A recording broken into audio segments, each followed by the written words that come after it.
మొత్తానికి మన గుమ్మగుమ్మలాడే ఎమ్మి చేపల పులుసు కూడా రెడీ అయిపోయిందో, వేడి వేడి చేపల ఫ్రై కూడా రెడీ అయిపోయిందో. Hi friends, welcome to my channel Srikar rail fan. One more new vlog. ఈ రోజు నుంచి మన వ్లాగ్స్ అన్ని తెలుగులో ఉంటాయండి. ఎందుకంటే ఇంతకుముందు వ్లాగ్స్ హిందీలో చేసేవాడిని కదా. ఈ రోజు నుంచి నేను చేసే ప్రతి వ్లాగ్ తెలుగు ఉంటుంది అనమాట. ఈ రోజు నేను చేయబోయే వ్లాగ్ ఏంటంటే రెసిపీ వ్లాగ్ అండి. ఏం రెసిపీ అనుకుంటారు? రోహు చేపల పులుసు, రోహు చేపల ఫ్రై. యాక్చువల్గా ఈ రోహు చేపల పులుసుకి ఫ్రైకి ఇంగ్రీడియంట్స్ ఏం కావాలి, ప్రాసెస్ ఎలాగా మొత్తం చూపిస్తానండి. వీడియో మొత్తం చూడాలన్నా ఎక్కడ మిస్ కాకూడదు. మన ఇంగ్రీడియంట్స్ రెడీగా ఉన్నాయండి. ఫస్ట్ 1 kg సిలవర్ చేప అండి, అది రోహు చేప అండి.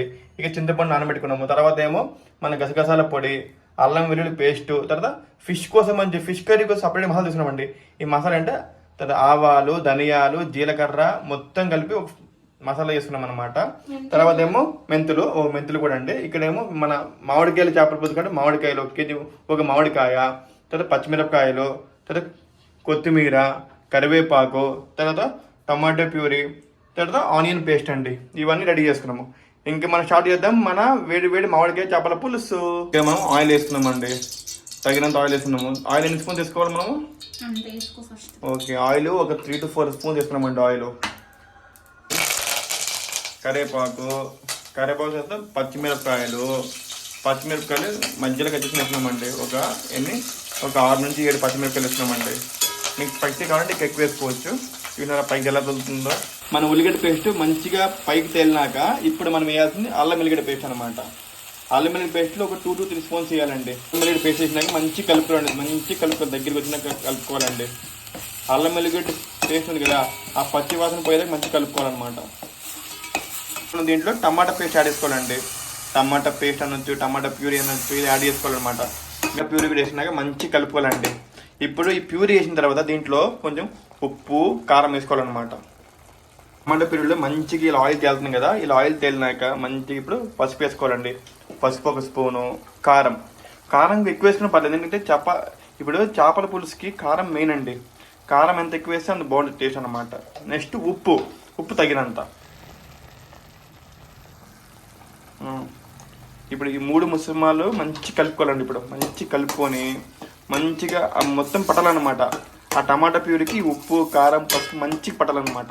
మంచి కలుపుకోవాలి, మంచి ఫ్రై అయ్యేదాకా. ముందుగానే చేసుకున్న ఫిష్ మసాలా వేయాలండి. చెప్పినా కదా, మనం ధనియాలు, ఆవాలు కలిపి మనం ముందుగా మసాలా వేసుకున్నాం కదా సపరేట్గా, ఆ మసాలా వేయాలన్నమాట. ఆ మసాలా వేస్తే ఫిష్ పులుసు చాలా బాగుంటుంది అనమాట. తర్వాత గసగసాల పొడి అండి, ఈ గసగసాల పొడి వేయాలి. ఇది కూడా వేసుకుంటే చాలా బాగుంటుంది ఫిష్ పులుసు.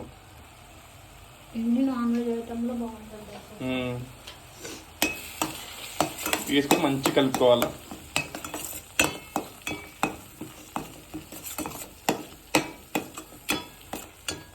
మన ఆనియన్ పేస్ట్, టమాటా పేస్ట్ వేసిన మసాలాలన్నీ దగ్గరికి అయినాయి కదా.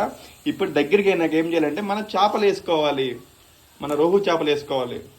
యాక్చువల్గా రోహు చేపల్ని తెలుగులో ఏమంటారని చెక్ చేశాను, శీలావతి అని రాసి ఉంది. అలాగే శీలావతి కాకుండా మీకేం తెలిస్తే కామెంట్ చేయండి సరేనా. ఇప్పుడు చేప ముక్కలను వేసుకొని ఈ మసాలాలన్నీ ఆ చేపల ముక్కలకి మంచిగా అంటుకునేదా కలపాలండి. మంచిగా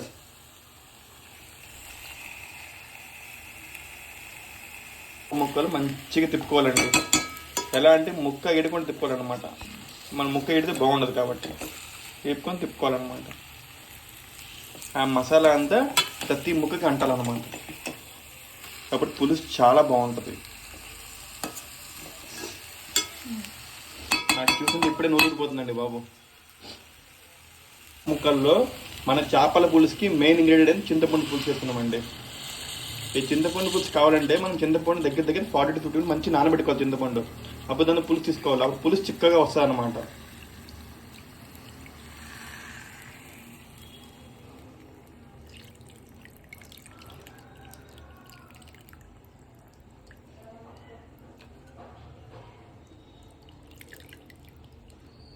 కదా, ఇలా గుడ్డ పట్టుకుని ఇలా కలుపుకోవాలన్నమాట. గడ్డిని పెట్టాలంటే ఇప్పుడు మనం గడ్డి పెట్టామనుకోండి చేప ముక్కలు ఊడిపోయే ఛాన్స్ ఉంటుంది. అందుకే ఇలా కలుపుకోవాలన్నమాట. మంచిగా చింతపండు పులుసు ఆ చేపల్లో కలిసేలా మంచి కలుపుకోవాలన్నమాట. కొంచెం కొత్తిమీర వేసుకుందాం. కొత్తిమీర వేసుకుంటే మంచి కమ్మటి స్మెల్ వస్తుంది అనమాట, కమ్మటి వాసన వస్తుంది అనమాట. వా మూత పెట్టేసి స్టవ్ లో ఫ్లేమ్లో పెట్టి మంచి మరించుకోవాలి. చెప్తున్నాను, స్టవ్ లో ఫ్లేమ్లో ఉంచాలండి. మీరు మీడియం ఫ్లేమ్లో కానీ హై ఫ్లేమ్లో పెడితే ఏమవుతుందంటే కింద అంటుకునే ఛాన్స్ ఉంటుంది. అందుకే లో ఫ్లేమ్లో పెట్టుకోండి ఎప్పుడైనా సరే. మరుగుతా ఉంది కదా, ఇక్కడ కొన్ని చేపలు వెయిట్ చేస్తున్నాయి. దేని గురించి తెలుసా? ఫ్రై కోసం. చూడండి, ఫ్రై కోసం కూడా కొంచెం ప్యాన్ పెట్టుకున్నాం, రెడీగా పెట్టుకున్నాం అనమాట. ఇప్పుడు మనకి కొంచెం ఫ్రై కూడా స్టార్ట్ చేస్తాం. ఇక్కడ అక్కడ పులుసు అయిపోతుంది, ఇక్కడ ఫ్రై కూడా అయిపోయింది అనమాట. ఫిష్ ఫ్రై కూడా రెడీ అయిపోతుంది అనమాట. ఇంకోటి చెప్తున్నా, ఫిష్ ఫ్రై చేసుకునేటప్పుడు ఫిష్ ఫ్రై ముందే ఒక 1 అవర్ ముందే అల్లం వెల్లుల్లి పేస్ట్, ఫిష్ మసాలా, గరం మసాలా, తర్వాత ఇవన్నీ కలుపుకొని అన్ని మసాలా, ఉప్పు, పసుపు, కారము, కొంచెం ఆయిల్, ఇవన్నీ కలిపి ఫిష్ మ్యారినేట్ చేసుకొని కనీసం 1 అవర్ ఉంచాలండి. ఆ 1 అవర్ ఉంచాక ఫ్రై చేసుకోవాలండి. అప్పుడు ఫిష్ ఫ్రై చాలా క్రిస్పీగా చాలా బాగుంటుంది, టేస్ట్ బాగుంటుంది అనమాట. వావ్, చూసి నూరిపోతుంది నాకైతే కదా.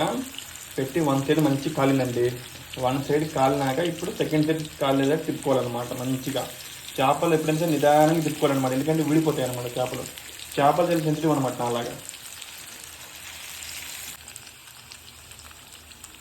వావ్, ఆల్మోస్ట్ అయిపోతుంది. ఎప్పుడైనా ఇలా ఫ్రై చేసుకుంటారు కదా, ఫ్రై అయిపోయినాక దీని మీద కొంచెం ఈ కరివేపాకు, కొత్తిమీర, పచ్చిమిరపకాయలు ఇలా గార్నిష్ చేసుకోండి. చాలా బాగుంటుంది చూడడానికి, తెలుసా? ఇలా వేసుకుంటే చాలా బాగుంటుంది. చూడండి, చూసి నూరుతుంది నాకైతే. వావ్, ఎక్సలెంట్ అండి, ఎక్సలెంట్. ఫ్రై అయిపోతుంది. ఒక పక్క మన పులుసు కూడా మరిగిపోతుంది లైట్గా.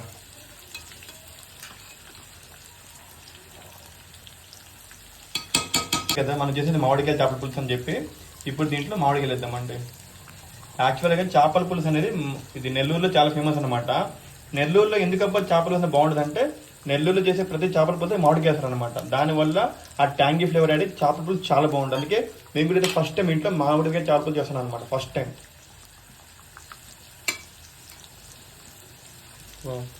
మన వేడి చేపల ఫ్రై కూడా రెడీ అయిపోయిందో.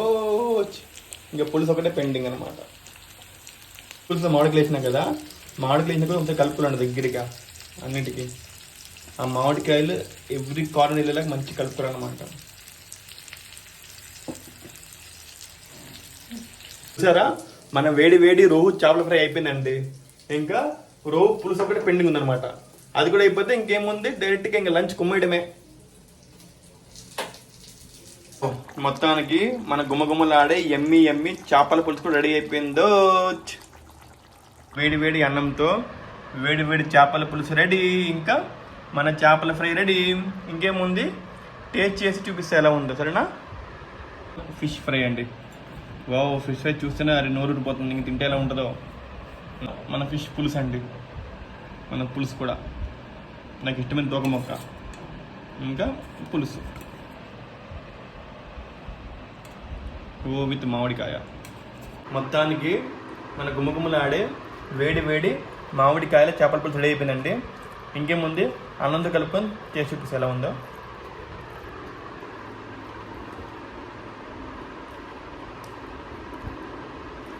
బాగుందండి మామిడికాయ.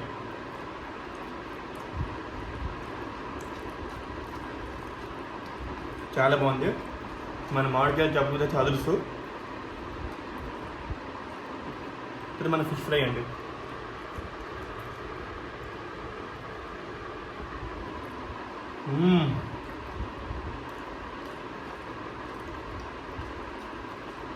ఫిష్ ఫ్రై కూడా అదుర్స్ అండి. చేపల పులుసు అదుర్స్, ఫిష్ ఫ్రై బెదుర్స్ అండి. మళ్ళీ ఇంకో క్వశ్చన్ ఏంటంటే, ఇది రోహు చేప అనమాట. రోహు చేపని తెలుగులో ఏమంటారు? తెలుగులో నేను చూశాను కదా, శీలావతి ఉంది, రొయ్యలు ఉంది. ఇంకా నాకు కరెక్ట్ క్లారిటీ లేదు. మీకు రోహు చేపని తెలుగులో ఏమంటారో తెలిస్తే కామెంట్ చేయండి. ఇప్పటిదాకా మన వీడియో ఎలా ఉంది? మీకు నచ్చితే please like, share and subscribe Srikar fan. Bye friends.